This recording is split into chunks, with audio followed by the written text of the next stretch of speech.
વિનાના શાળામાં વાતો કોણ કરશે લોહી બેન શિવાની બેન તમ વિનાના શાળા શાળા મુજાતે બેની તમ વિનાના શાળા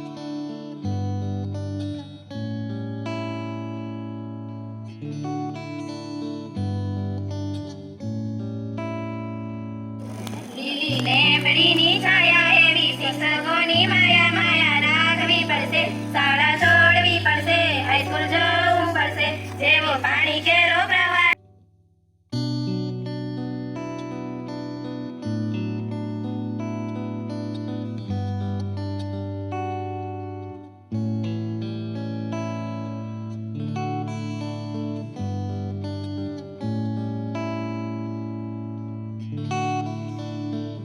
અમારી વિદે આ દિવસ ખુશીનો દિવસ પણ છે અને દુઃખનો ખુશીનો એટલે કે અમે 8મું પૂરું કરી અને 9માનું એક પગથિયું ચડી રહ્યા છીએ અને દુઃખ એટલે કે આ શાળા છોડીને જવાનું દુઃખ.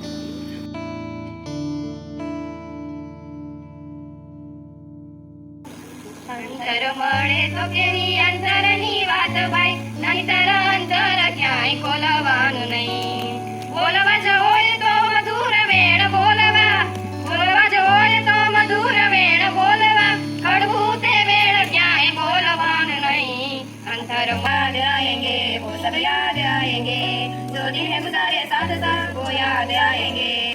આ સ્કૂલ એક મંદિર જેવી છે જ્યારે આપણે મંદિરમાં જઈને કોઈ પ્રાર્થના કરીએ તો અવશ્ય પૂરી થાય છે. તો બોલો ગુરુ બ્રહ્મા ગુરુ વિષ્ણુ ગુરુ દેવો મહેશ્વરા ગુરુ સાક્ષાત પરમ બ્રહ્મ તસ્મૈ શ્રી ગુરુદેવ નમઃ.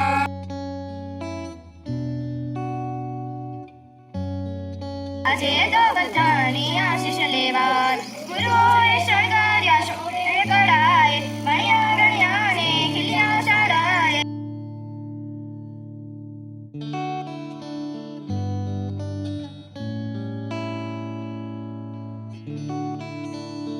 અહીં સારા શિક્ષકો અને સારા મિત્રો મળ્યા તેવી આ શાળા શિક્ષકો અને મિત્રોને છોડવા પડશે. હું મારા આચાર્યશ્રીનો ધન્યવાદ માનીશ કે તેમને અમને શાળામાં ફરજ ઉદાહરણ આપી અને અમારા શિક્ષકોએ અમારું ભવિષ્ય ઉજ્જવળ બનાવવાનો પ્રયત્ન કરે છે. મારી કોરી પાટી અને કોરા મન પર તેમને કક્ષા અને માર્ગ કરીને જ્ઞાનના પ્રથમ હસ્તાક્ષર કર્યા તે ગુરુને મારા નમન પલંગોએ મારા અજ્ઞાનના અંધકારને મિટાવનાર શિક્ષકને મારા ધન્યવાદ માટે વિનંતી કરીશ કે જો અમારાથી કંઈ પણ ભૂલ થઈ હોય તો અમને માફ કરજો.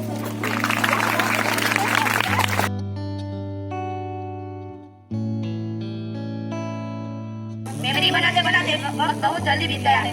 उस दिन हमें रियलाइज हुआ कि शायद बहुत जोर होने वाले हैं. मेरे टीचर ने थोड़ा सताया थोड़ा समझाया पर हमेशा सही राह दिखाया. I miss you all my teacher.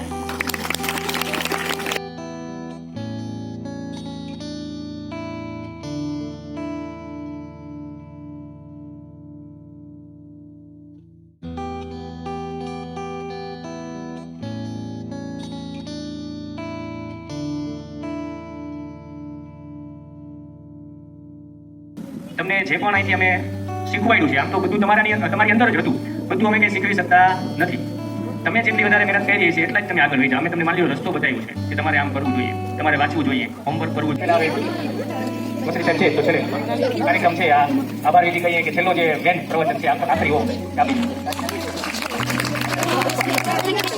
અત્રે ઉપસ્થિત તમામ શિક્ષકગણ તથા જેના માટે કાર્યક્રમ રાખવામાં આવે છે એવા ધોરણ 8ના તમામ વિદ્યાર્થીઓ. આજે જે કાર્યક્રમનું નામ છે એ વિદાય સમારોહ. ખરેખર તો વિદાય હોય જ નહીં, પણ તમે ચેતનભાઈ કહેતા હતા એની જેમ એક લેવલ પાર કરી અને બીજું લેવલ. તો પ્રથમ લેવલમાં એવું હતું કે તમે તમારામાં જ્યારે બાલવાટિકા તો હવે આવી પહેલા ધોરણમાં આવતા ત્યારે તમને જે મૂકવા આંગળી પકડી અને મૂકવામાં